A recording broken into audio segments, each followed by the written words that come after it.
Hey there, well, good morning, everybody. Welcome to Life Church. For those of you who are here in person with us at Life Church, and for those of you who are watching out there online, so glad to have you with us today on this first Sunday in December, and this is our second Sunday in our Advent teaching series. And so I'm so glad you chose to be with us today. We hope that you have a positive experience with us. We hope that you're here because you're hoping to have a meaningful connection with God this morning, a meaningful experience with God.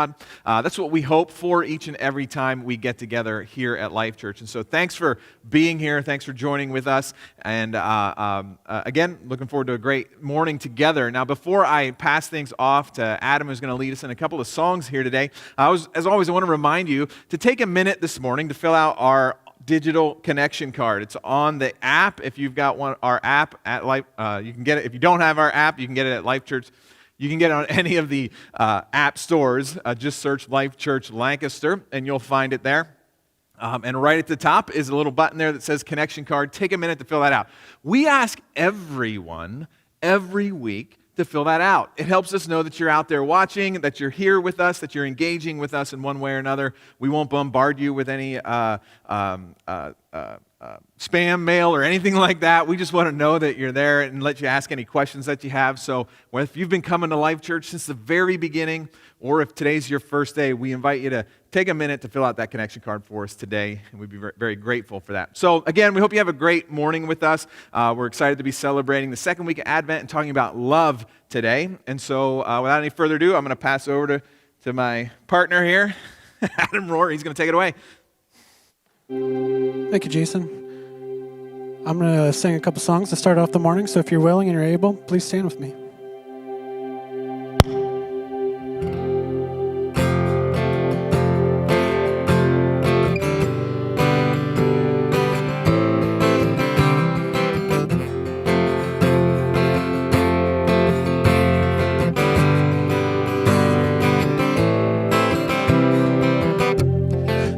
Of God is greater far than tongue of pen can never tell.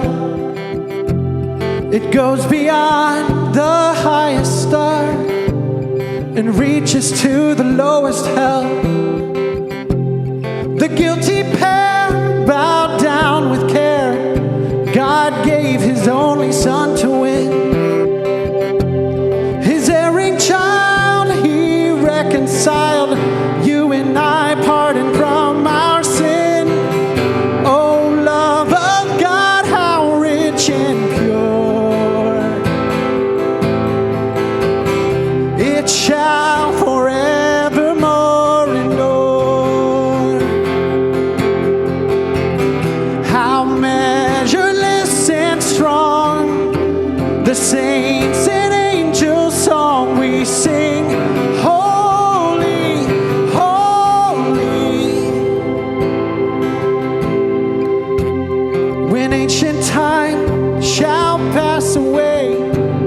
And earthly thrones and kingdoms fall. When men here refuse to pray, and rocks, hills, and mountains call, God's love so sure shall still endure, all measureless and strong. Redeeming grace to Adam's race shall be the saints and angels' song.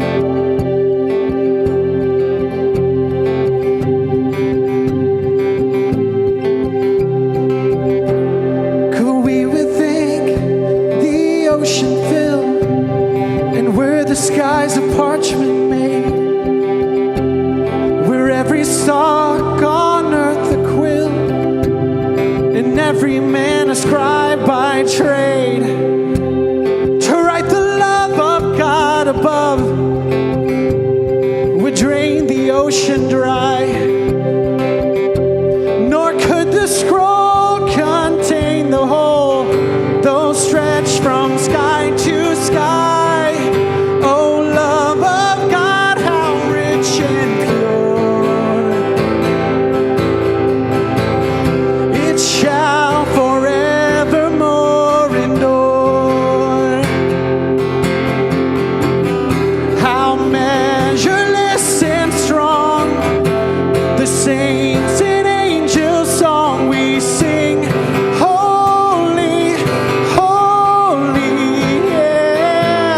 love of God. Oh, love of God, how rich and pure. It shall forevermore endure.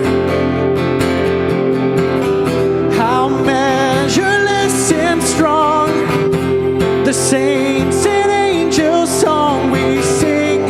Holy, holy, yeah. How measureless and strong the saints and angels' song we sing. Holy, holy.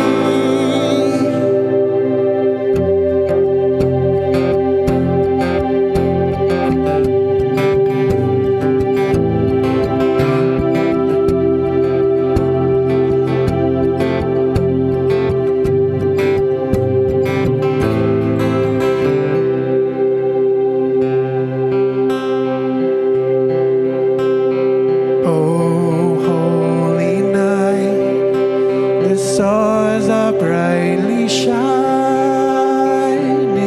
It is a night of our dear Savior's birth. Long lay the world in sin and error pining, till He appears and the soul felt its worth.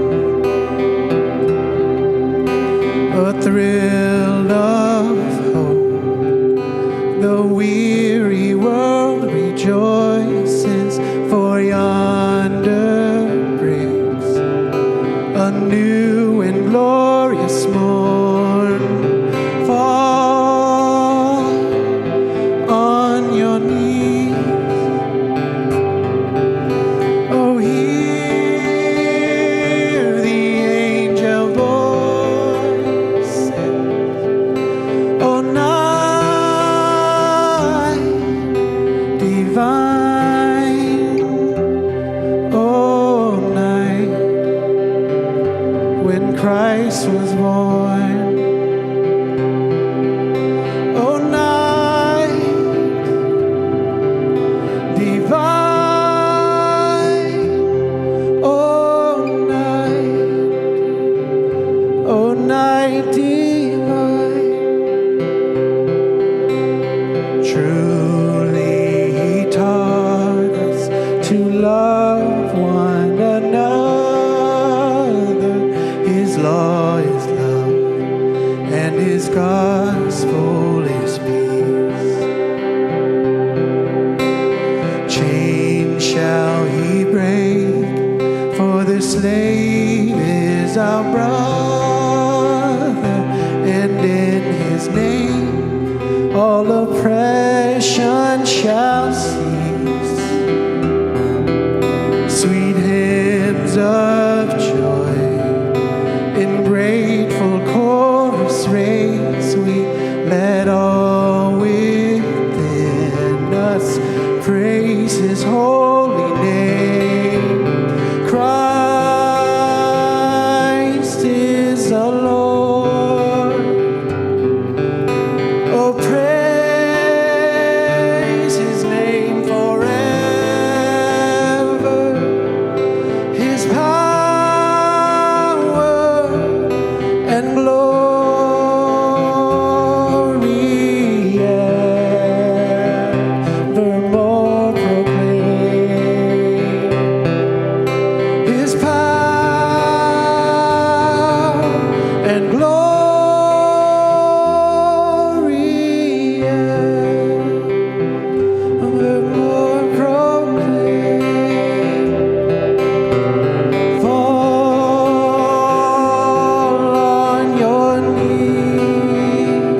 celebrate the Christmas season,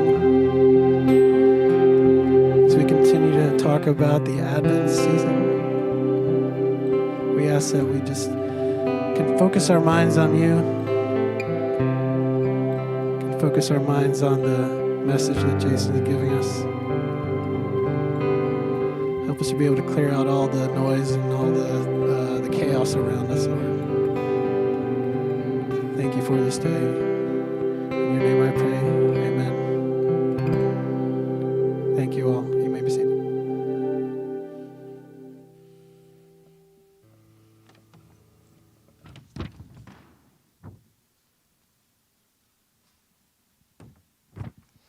Good morning, Life Church.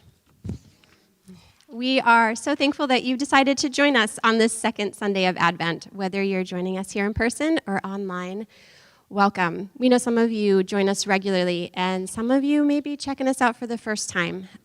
Wherever you're at, we hope that here you will find a safe and protective space to explore your faith and grow. We believe church and the world is at its best when we come together in truth and grow in such a way as to support each other. So, we have a lot of fun things happening at Life Church right now, and I have a paper here to make sure I get all the details correct. I'm going to jump right in. Okay, the first is Christmas Eve. Okay, yay. Who's excited about Christmas? I can hardly see you. Yeah, okay, me too. Okay, Christmas Eve. We will be hosting 2 services, Thursday, December 24th at 4 and 5:30. Okay, our in-person service is going to have limited seating, obviously, due to COVID.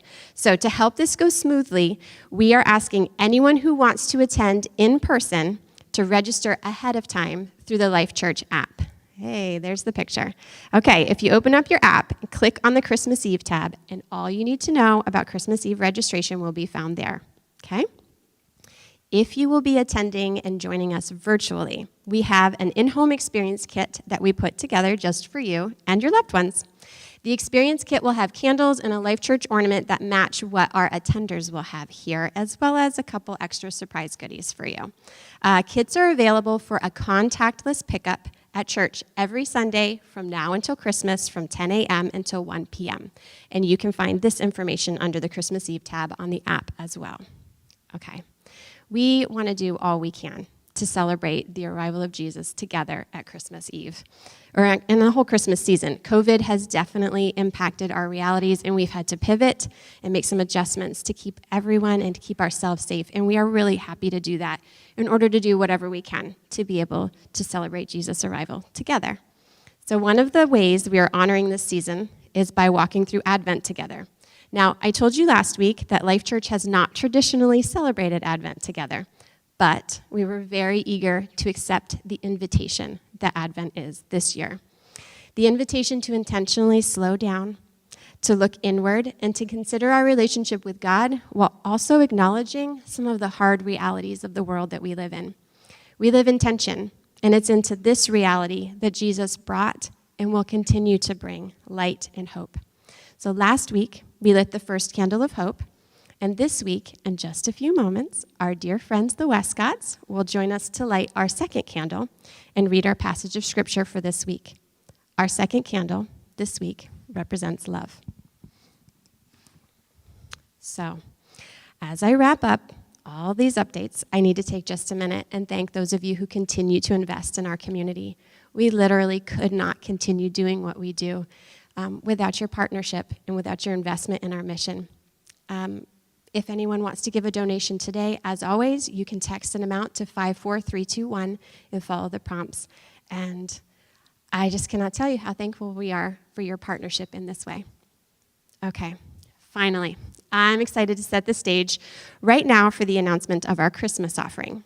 So at Life Church, we have a tradition of choosing an organization to partner with through a special Christmas offering.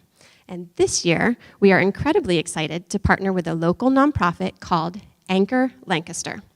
Now, Anchor provides free meals 5 days a week, 52 weeks a year to Lancaster's low-income, unsheltered, and socially excluded populations. Every day, they serve upwards of 180 people. And Anchor has continued to serve this population through 2020, even though the pandemic has created additional expenses and loss of donor revenue. So this year, we are inviting you, our Life Church community, to open our hearts wide as we seek to support this important ministry. Because the world is what it is today, Anchor's founder, Mary Eastep, was unable to be with us in person, but she sent us this video to help us see and learn a little about their ministry. So after we hear from Mary, Jason will come up and share a little more information about this wonderful organization and how we can support them through this season.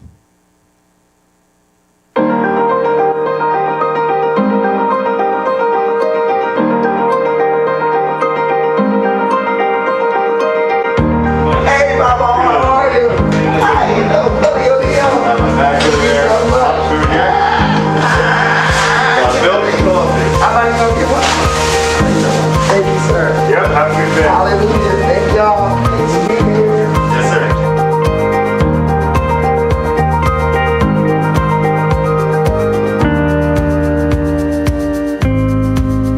Hi, this is Patty Eastep, Executive Director of Anchor Lancaster. We are truly an anchor in Lancaster City for many.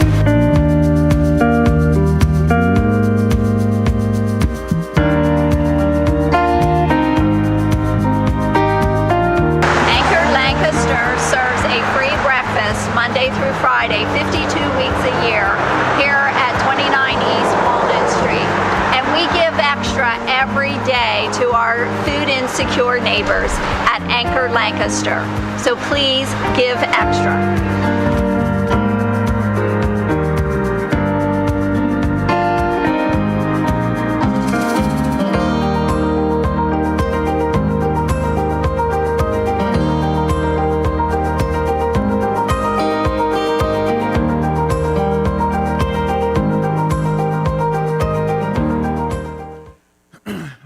Well, I just want to follow up on this. As Mindy said, every year we like to do our Christmas offering. It's sort of it's a traditional thing here at Life Church, and we like to give to somebody else, to raise some funds and give to somebody else and bless somebody else. 2020 is a year that has plenty of sort of darkness and shadow and difficulty, and the Christmas offering here at Life Church is a really great opportunity and a great way for us as a church to come together and shine a little light in our world together. And so we wanted to do that locally this year. As we thought about different organizations we wanted to partner with, our staff team talked. We did some local research, and Anchor rose to the top because the work that they're doing. Food insecurity is especially difficult this year. They've been serving, for a few years now, but this year's even all the more. We know that the COVID-19 pandemic has caused additional challenges for them. They've actually, the Anchor, we know that they have not been able to do some of the normal fundraisers that they do, but also there's additional expenses that they've incurred because of COVID, and still trying to serve the community that they serve in safe ways. And so once we kind of took some time to look into them and get to know them better, we just thought this is such a great opportunity and a great thing for us to invest in this year at Life Church. And so we want to encourage everybody here at Life Church, everybody part of the Life Church family, and you can think about this kind of all December. We'll be talking about this offering throughout the whole month of December, but we want to encourage you to think about and pray about how you might like to invest in this Christmas offering this year. Everything that comes in through the Christmas offering goes directly to Anchor. There's no administration charges, no commissions that come out of it. It's just, it all goes right to Anchor. So as you give your gift through us here at Life Church, we'll send it all onto Anchor at the end of the month once the offering is completed. And so we want you to be thinking and praying about how you want to invest in this offering this year. And I want to encourage us all to really, if we're able to just kind of go big and invest in this. And so a quick way to think about this, we talked with them about how much different things cost for them. So a $25 gift will feed a person for a week. We'll feed someone breakfast for an entire week. It's just a $25 gift. A $100 gift will feed a family of 4 for a week, which is really, really cool. So you could, for $100, you could feed a family of 4 who's struggling with food insecurity for a whole week. $400 will feed a family of 4 for a month. Wouldn't that be cool? And if somebody wants to really go big and say, I want to cover all the costs of everything for a week at Anchor, covering all the costs that they would incur, about $3,000, will cover all of that for a week. And so these are kind of different levels in which you can engage here at Life Church. through this Christmas offering over the next few weeks. So we'll kind of remind you about this each and every week. This is our first week we're talking about it, so it might feel like a lot of information coming at you. We encourage you to do your own research. You can look up Anchor's website and check them out. You can swing by down there on a morning and see how things are going if you want to check that out too. But we want to encourage you to think about and to pray about being involved in this Christmas offering this year, because the darkness and the difficulty of this year, let's come together and shine a little extra light into our world by caring for those who are on the margins or those who might be struggling significantly this year in new ways. And so we want to just say thank you for your participation in that and your consideration. And so, as Mindy mentioned earlier too, today is our second Sunday of Advent where we're talking about love. And so this is a moment where you can begin to prepare yourself as we're going to have our Advent reading and light the candle of love this morning.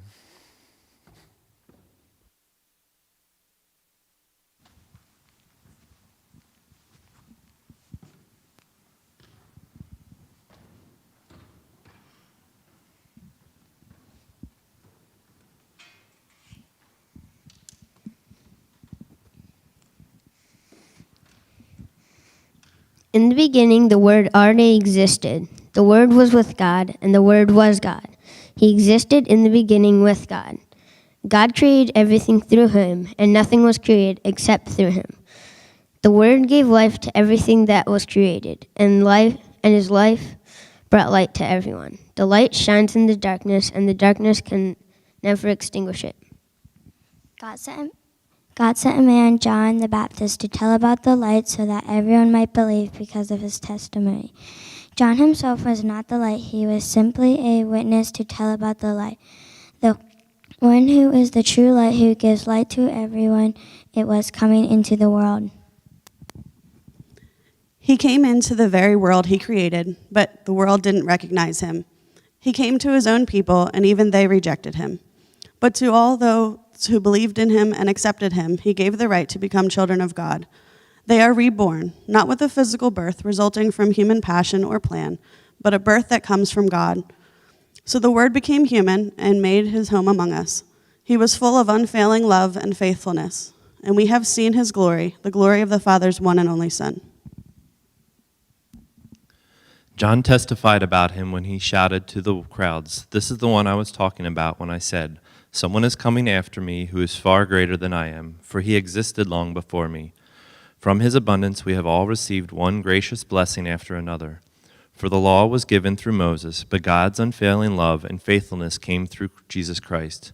No one has ever seen God, but the unique one who is himself God is near to the Father's heart. He has revealed God to us."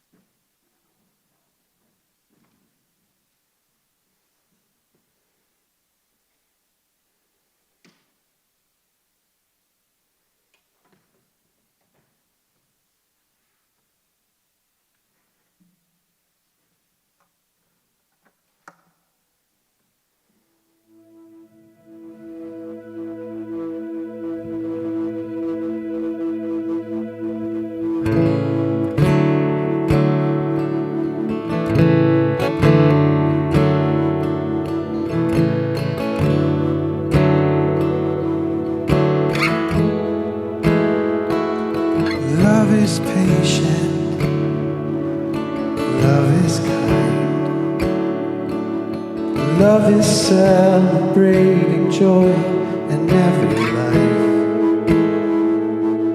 Love protects, love relieves, love is persevering in each other's needs.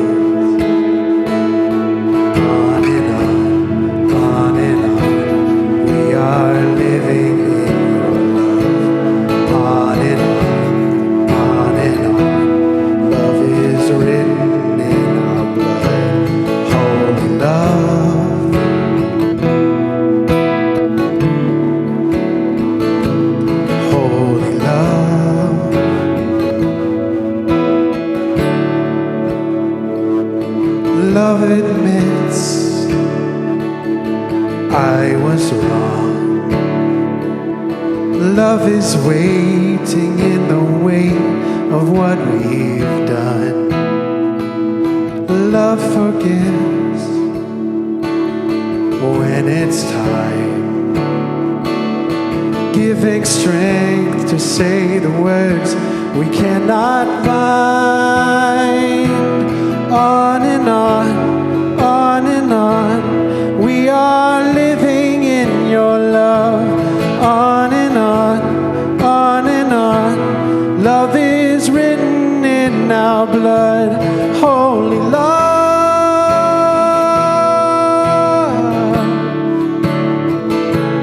holy love.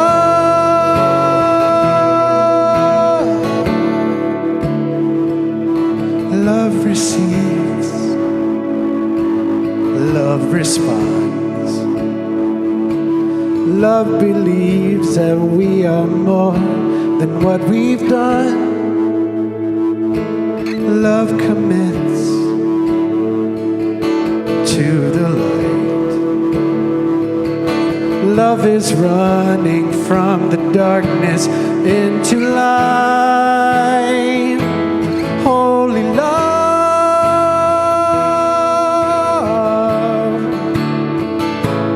holy love,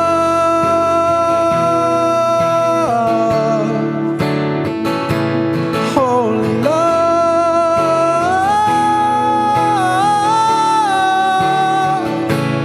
holy love.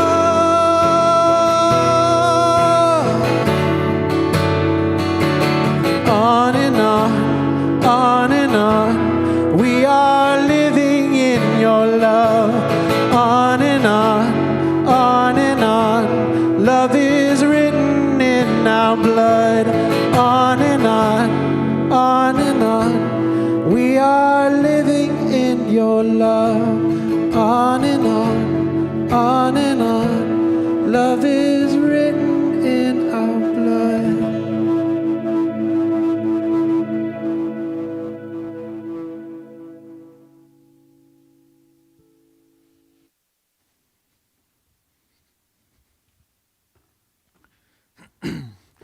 All right, well, thank you, Adam. Appreciate that. And Westcott's for reading. Well done. And Mindy and the announcements, thank you. Again, my name is Jason. I'm the pastor here at Life Church, and we welcome those of you who are in the room here with us today and those of you who are joining us online. If you're new with us here at Life Church, if you've never engaged in person or online, or maybe you just never told us you're engaging with us, we want to say thanks for being here with us. Thanks for joining with us. We don't want anything from you today. We want something for you. We want you to connect with Jesus in a meaningful way, in a way that's helpful to your spiritual journey. And so thanks for joining with us. And as I mentioned at the start of the service, we encourage everyone every Sunday to just take 3 seconds, 30 seconds and fill out that connection card, the digital connection card that you find in our app. And that app, if you don't have our app, it's a really handy tool to kind of keep up to speed on things going on here at Life Church. And so download our app at any app store, Life Church Lancaster. Just search those words and you'll find us. And then take a minute to fill out that connection card. That really helps us know who's engaging, how many people are out there engaging with us, how you're engaging, and helps us make decisions here at Life Church and helps us care for people better. And so today, as we've mentioned already, we're in week 2 of our Advent teaching series, and Mindy said this is the first time we've done Advent, so this is kind of a new thing for us, and we're learning this, and I've really enjoyed this journey of being invited into Advent. And Advent means, the word itself simply means arrival, right? The advent of something is the arrival of something, and during the season of Advent, we talk about the arrival of Jesus coming into the world. The birth of Jesus, which should be a little bit obvious since it's Christmas, right? But part of the invitation of Advent and the encouragement of Advent is this idea of waiting, right? So we begin Advent in the first 4 Sundays before Christmas Eve, and we have a month, or give or take a few days, to think about waiting, to think about the arrival happening. And just like you're waiting to open presents on Christmas Eve, we're waiting for Jesus to show up. And this period of waiting waiting is an interesting season. In our world today, we don't like to wait for a lot, right? We like things to happen immediately. If my phone isn't responsive in a nanosecond, I feel like I want to throw it across the room. Does anybody else have this sort of sensation too?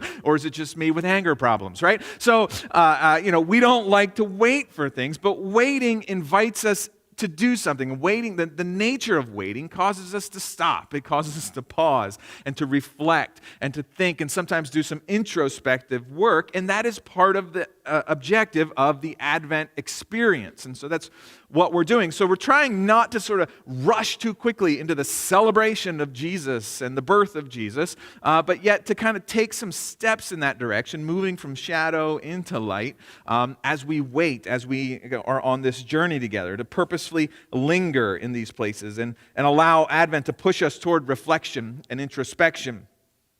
Because there's this sense of being in the shadows and moving into light when it comes to Advent.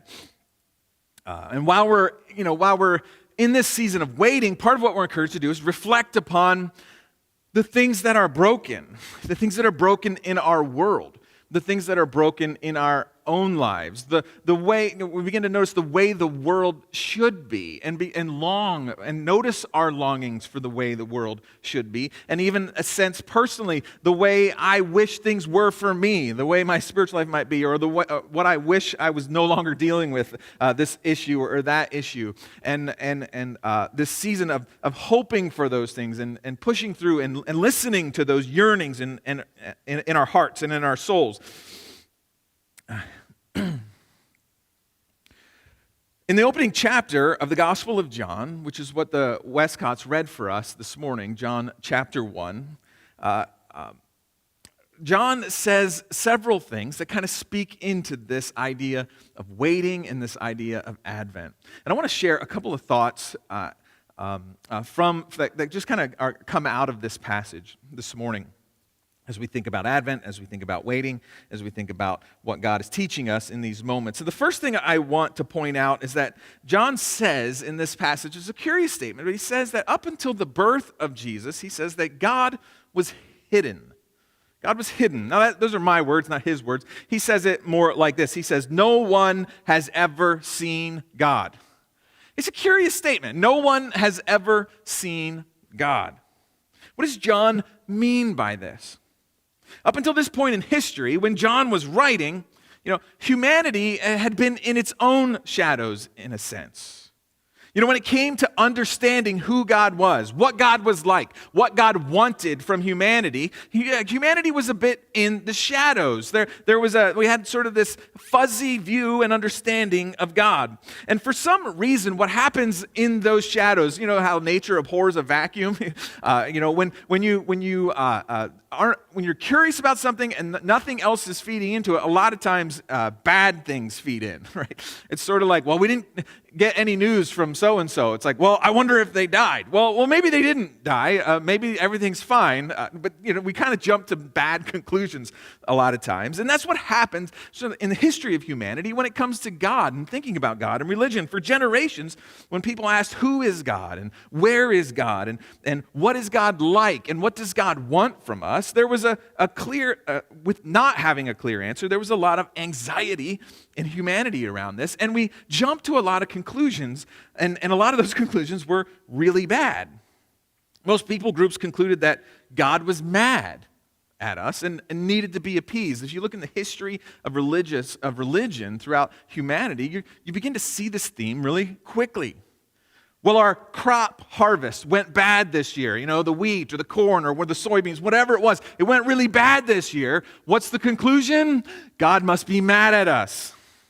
So what do we need to do? Well, we need to offer a sacrifice. So let's grab a bull or grab a chicken or a dove or a sheep or a goat and let's kill it and spill out its blood because God needs that. We need to do something drastic to get back in God's good graces. A plague happens and we jump to the conclusions. God hates us. God is punishing us. God is judging us. Or, a village or a community, a nation state goes to war against its enemies and suffers a defeating blow. They lose in battle, and the conclusion is God has abandoned us for some reason or another. And so people decided that they would begin to do this, the sacrificing of things. And hopefully, that would be something that makes God happy with us. If we have bad crops, well, let's sacrifice a bull or a goat or a sheep. If we have a plague or a sickness that's infecting our people, well, maybe we need to actually go and conquer an enemy and get some of those people, and we need to actually sacrifice them to our God. And maybe that would make our gods happy. And that's part of the history of humanity.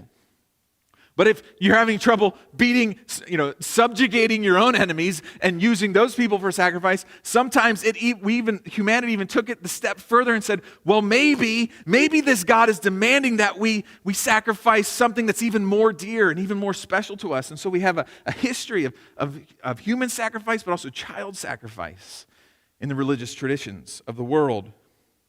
Because God needed, what does he need? What does he want from us? What do we need to do to make everything okay? To get rid of the plague, to have a good crop, to defeat our enemies, to get in God's good graces? What must we do? There's an anxiety, there's like this neurotic anxiety throughout humanity struggling with this. And so it's like, well, sacrifice this and sacrifice this, kill this and kill that, and jump through all these hoops, and maybe then God would like us. God would be okay with us. So century after century, people were trying to appease an angry God. Religions would rise up and try to explain, what does this God want from us? Well, this or that or this or that. And they'd all kind of make up their own rules and thoughts. But John comes along at this point in the first century, and he writes this curious statement. He says, no one has ever seen God. And in that vacuum, the anxiety of people throughout history assumed the worst. And this still lives within us, and maybe not in the same dramatic forms, but in maybe simpler, everyday forms. We struggle with, God, where are you? He seems like he's still hidden. You're not, walk down the street and like, oh, hey, God, what's going on? Good to see you there. Like, I got a question. Can we chat for a bit? Right? And in that absence, we begin to wonder, what do you want from me? Especially when the bad things happen in life. Well, where are you, God? We live through a pandemic, right? God, what is happening? Why are you punishing us? Why are you mad at us? Or sometimes it's more personalized. God, why did I get into that car accident? Where were you? Why did my family fall apart? Why did I end up with this struggle or that struggle? God, are you punishing me for this or that? Are you mad at me about this or that? Why can't I seem to get ahead? Why doesn't it seem like anybody likes me? What did I do to upset you, God? Why do you seem so harsh with me? Can you please cut me some slack, maybe? It's easy for all of us to still feel some anxiety around God and what he wants from us. So John tells us, he says, no one has seen God. Like God, there's a hiddenness to the history of God. But then John doesn't stop there. There's something else that he says in this that's really powerful.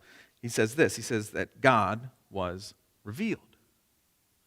So he says, no one has seen God, but God was revealed. He didn't stay hidden.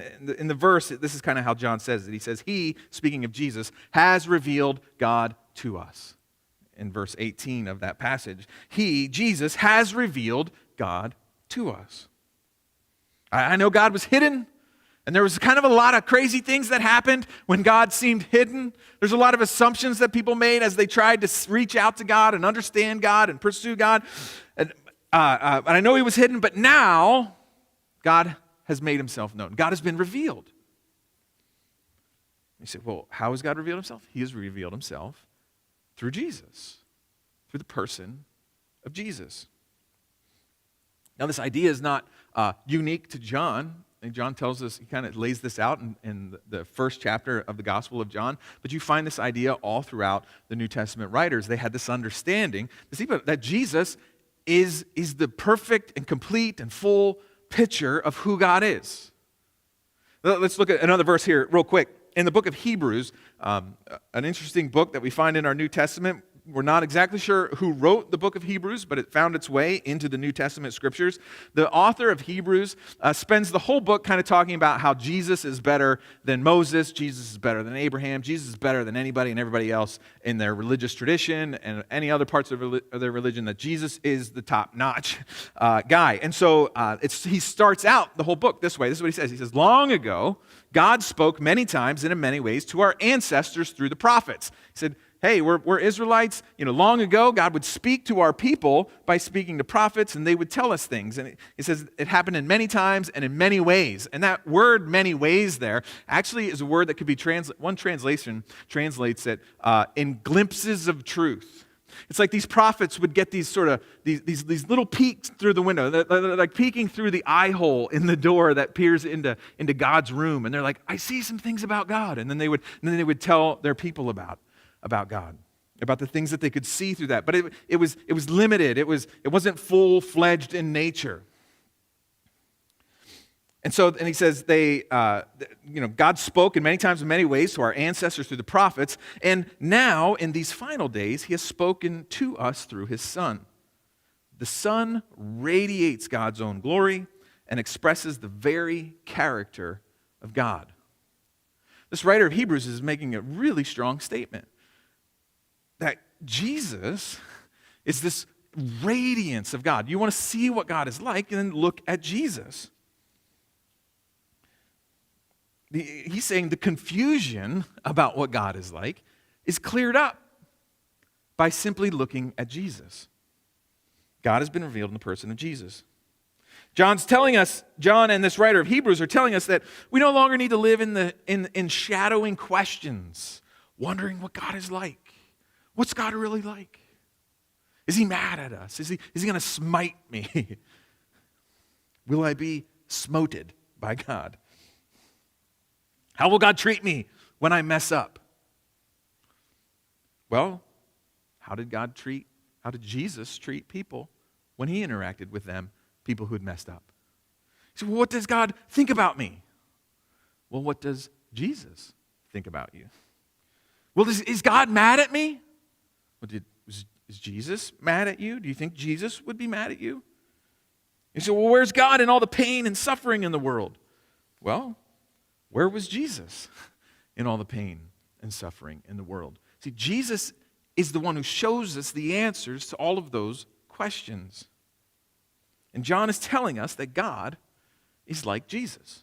You want to know what God is like? Then look at Jesus. I've said this before here. This is something we talk about every now and again, but it's an important thing to circle back around. There's a pastor, author, Brian Zahn. He wrote a book called Sinners in the Hands of a Loving God.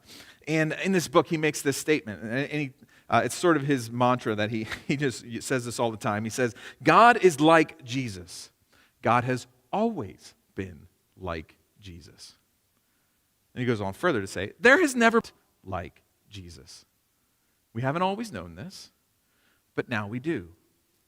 There's parts about our understanding of God that we didn't know before. God was hidden. No one has seen God, John says. But now we do. Now we know this because of Jesus.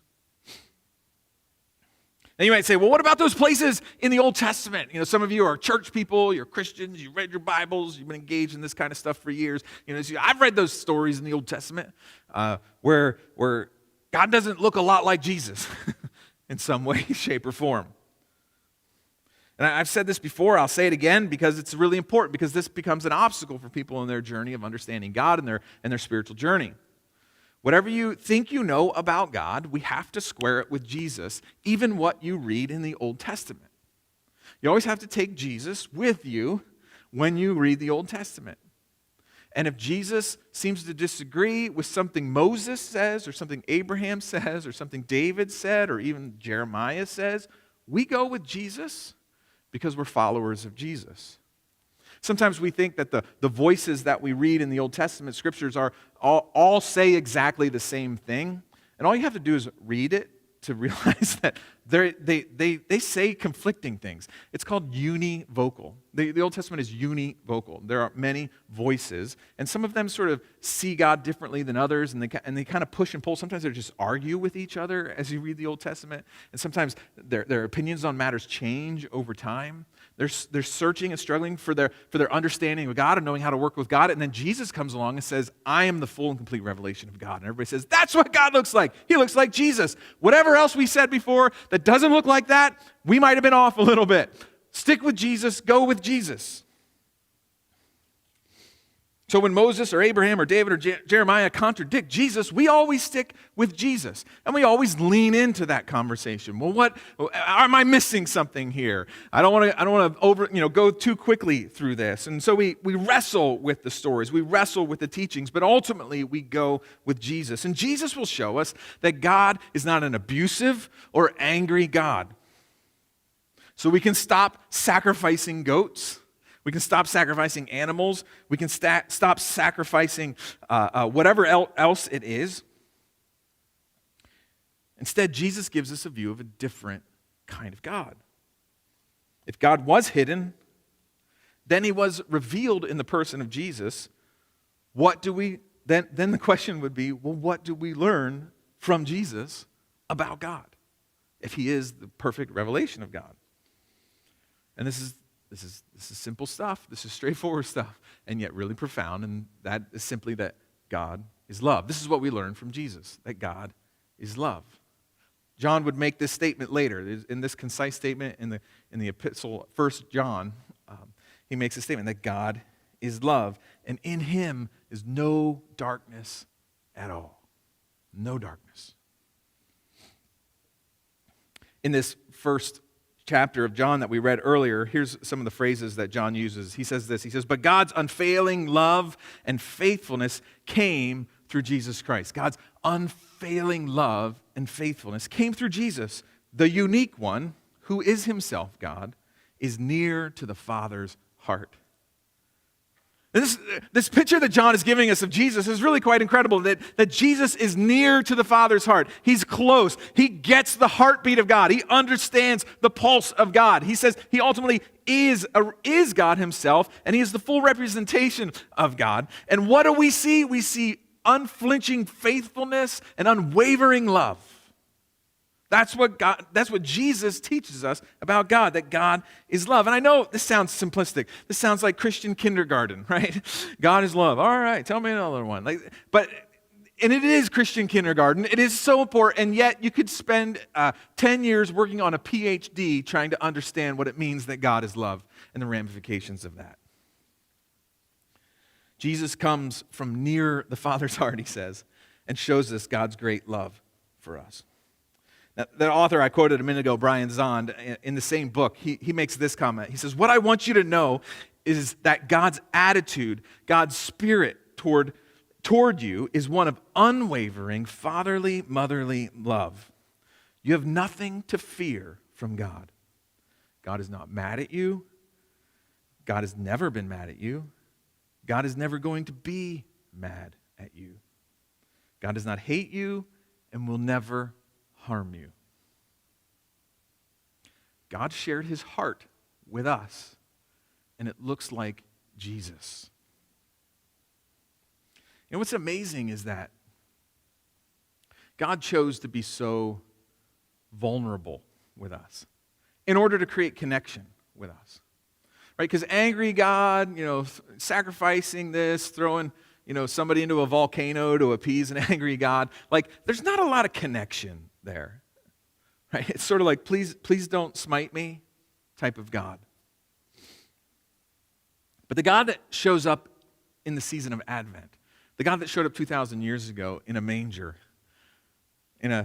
being born of a teenage woman, this teenage girl, this is a different understanding of God. I mean, think about this. We celebrate God coming into humanity as a baby in utero, connected with an umbilical cord for life-sustaining nourishment from his mother. This is what we would have never guessed.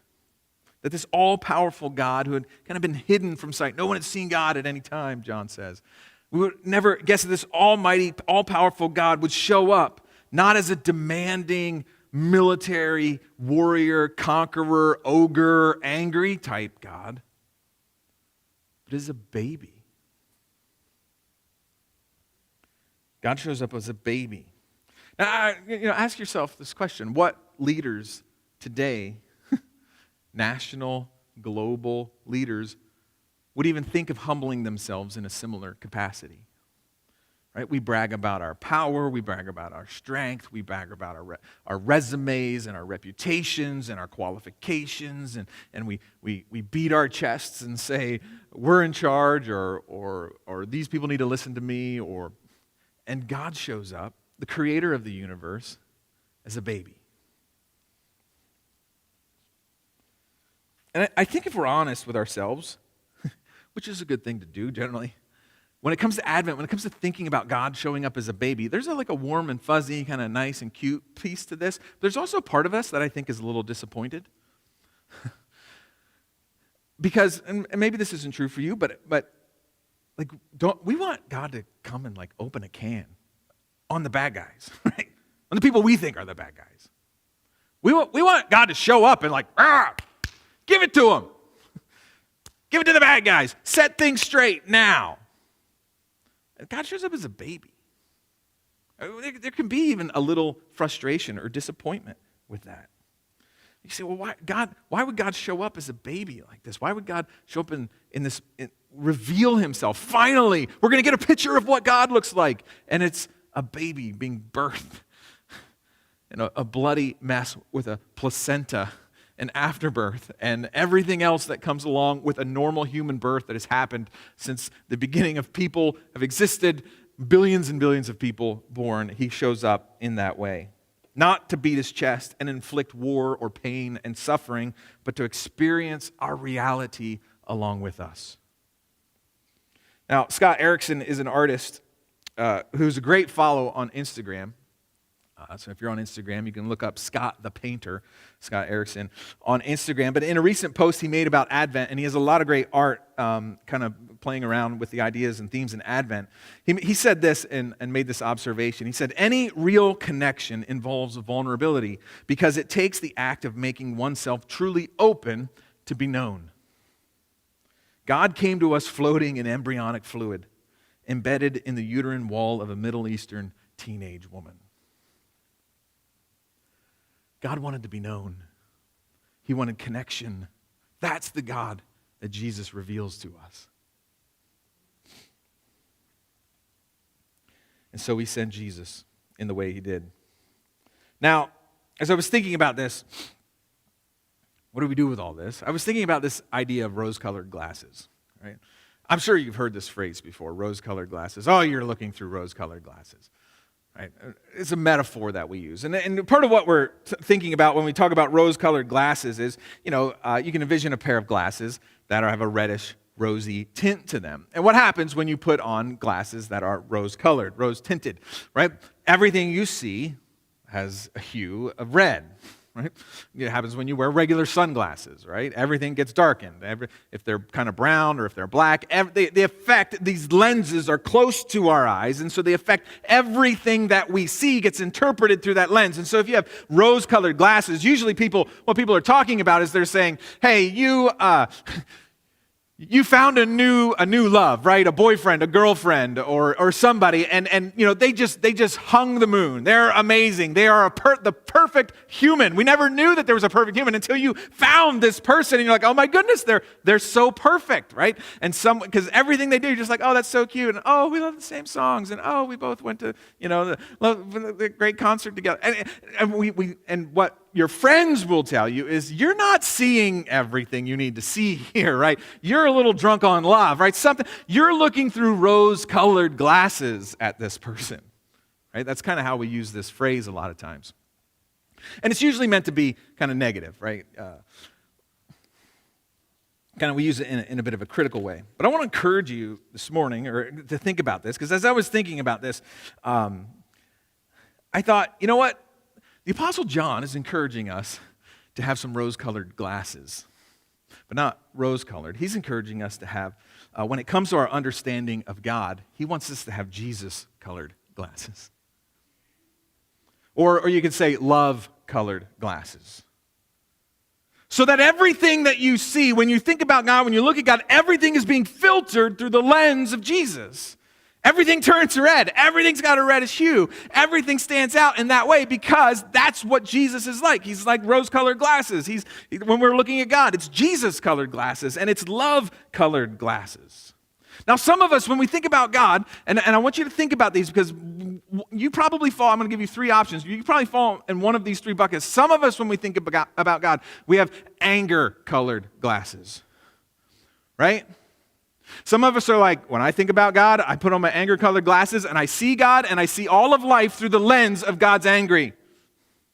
Oh, this bad thing happened. God must be angry at me. Oh, I better not do this. I better do this. I better show up at church. I better apologize because God will be angry with me if I don't.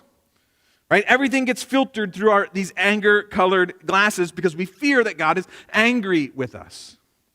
Now, that's one version of the rose-colored glasses. The other version, the second version, is a shame-colored glasses. Some of us view God through the lens of shame. You walk around life believing that God's disappointed with you. God is saying, he's the perennially disappointed parent. I just wish you were better than what you are. Right? And we have this sense of shame. And everything we see, and when we look at God, we can't hesitate but seeing a God that's ashamed of us, God that's disappointed in us. And we look at ourselves and we feel ashamed in ourselves and we feel disappointed in ourselves. Everything gets filtered through the shame-colored glasses. And then the third type of glasses that you may have would be fear-colored glasses. Deep in your being, you just can't trust that God is going to be good and kind and loving towards you. So you're always waiting for the hammer to fall. You're always waiting, You're afraid. You live in fear of God. You're always waiting for the other shoe to drop. Oh, today's a beautiful day. Uh-oh. Tomorrow's probably going to be terrible. God can't let me be happy too long.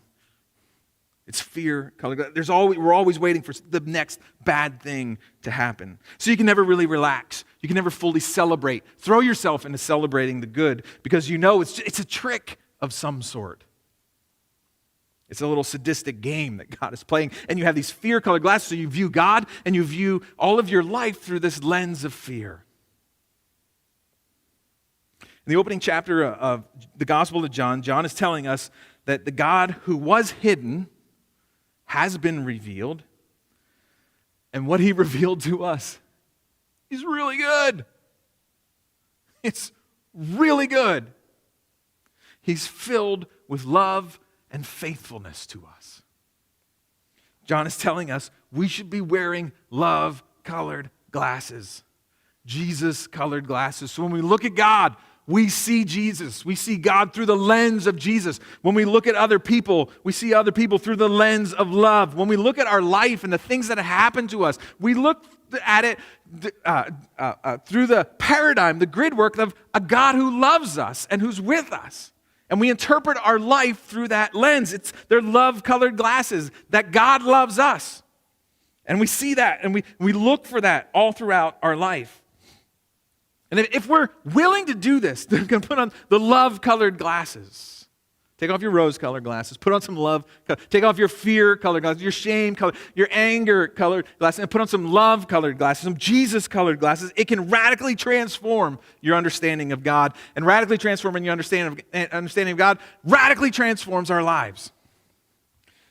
So as I wrap up here this morning, I want to challenge you to do something. So this week, as you think about this, there's a psalm, Psalm 89, and at the beginning of Psalm 89, it says this: it says, "I will sing of your steadfast love, O Lord." And then he goes on for like 50 verses to talk about the things and the ways in which he has seen God's love in his life. I'll sing of your steadfast love, O Lord. And then for 50 verses, he talks about how God has shown that he loves him. So I want to encourage you to think like a psalmist this week as we think about the love of God. Write your own psalm. it doesn't need to rhyme. It doesn't need to make sense for anybody else. You don't need to post it on the internet. You don't need to do anything with it other than write it in your own journal. But think through your own life and answer this. I will sing of your steadfast love, O Lord, forever. What would you then write if you're wearing love-colored glasses as you look at your life? Because, Lord, you what? Something about your family, your parents, something about your siblings, something about the benefits you've had in life, maybe something about the challenges that you faced in life, something about the blessings you've experienced, something about the advantages you've been given, something about the difficulties that you might have had to walk through, maybe the friendships that you've enjoyed. I will sing of your love, O Lord, forever. And then write that out. What is that for you? Look through your life with love-colored glasses and write that down. What do you see?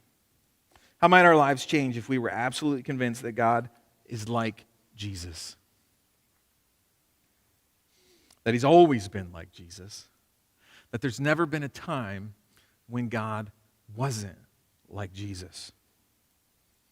How might our souls respond if we could fully rest in a true, loving God, as we see in the person of Jesus? I hope you can think about that this week. Let's dare to believe this simple and basic truth this Advent season. Let me say a prayer for us. Jesus, thank you so much for you've given us so much to think about, so much to talk about, so much to sort of unpack. And we'll never do it full justice, this idea of the Advent, of your arrival.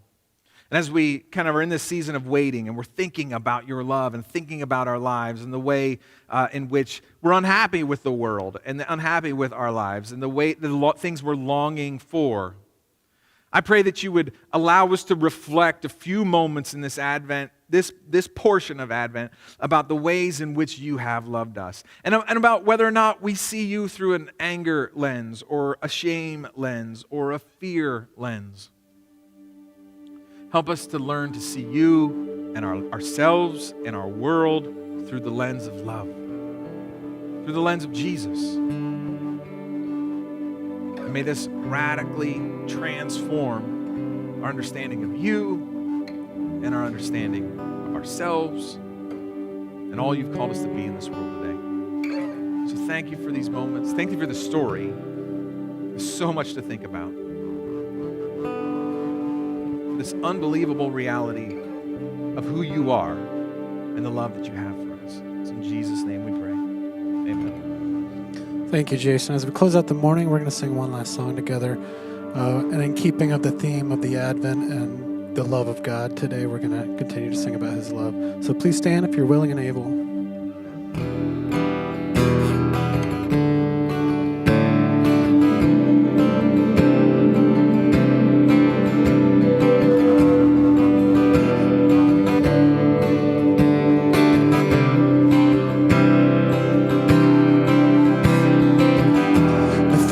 Spoke a word, you are singing over me. You have been so good to me. Before I took a breath, you breathed your life in me. You have been so kind to me. And oh, the overwhelming, never-ending, reckless love of God. Oh, it chases me down, fights till I'm found, leaves a 99. I couldn't earn it, I don't deserve it. Till you give yourself away. Oh, the overwhelming, never-ending, reckless love of God.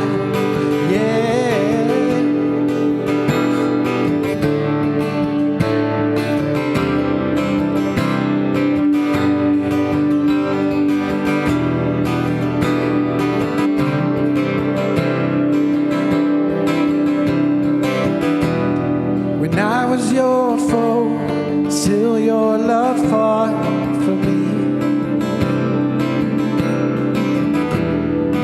You have been so, so good to me.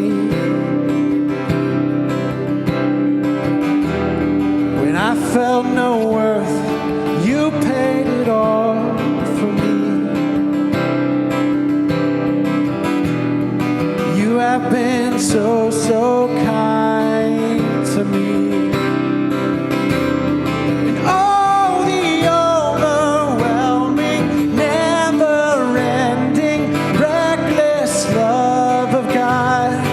Oh, it chases me down, bites till I'm found, leaves a 99.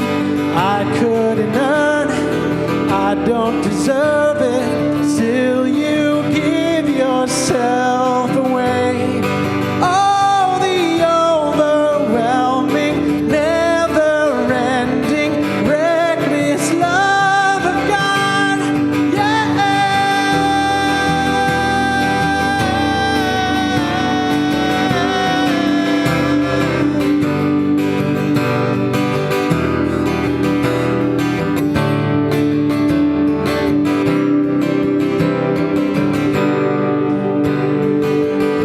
There's no shadow you won't light up, mountain you won't climb up, coming after me.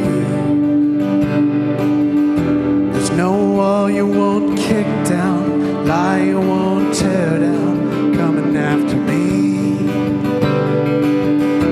There's no shadow you won't light up, mountain you won't climb up, coming after me.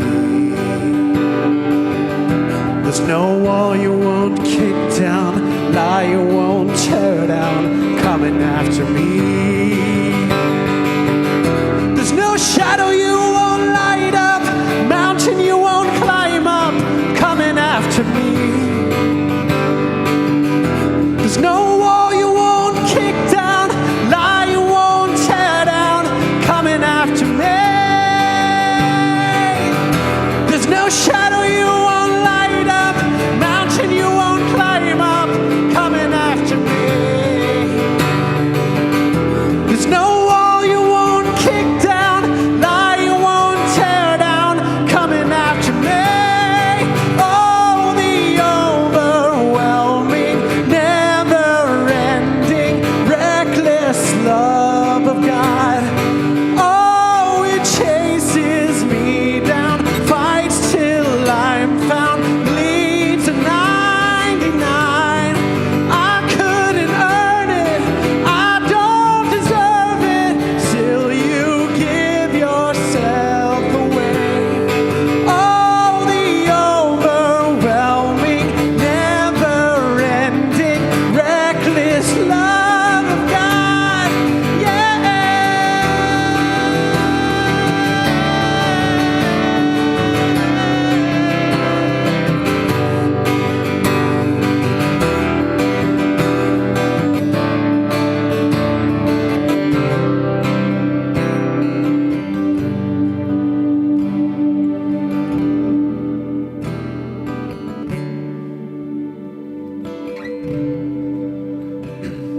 Hey, well, thanks again for coming. Thanks, Adam, for finishing out strong with that song. And we're so glad that you're here in the room with us, those of you who are here, and those of you who watched online and hung with us here right to the end. Thanks for being here. Again, I want to remind you to take a moment to fill out the connection card. If you haven't filled it out yet, let us know you're here. Let us know you're engaging with us. And remember, there's several things going on. We got the Christmas offering going on. We have our experience kits that if you want to experience our Christmas Eve service at home, you want to come by at some point and grab one of these kits so that you can do that at home.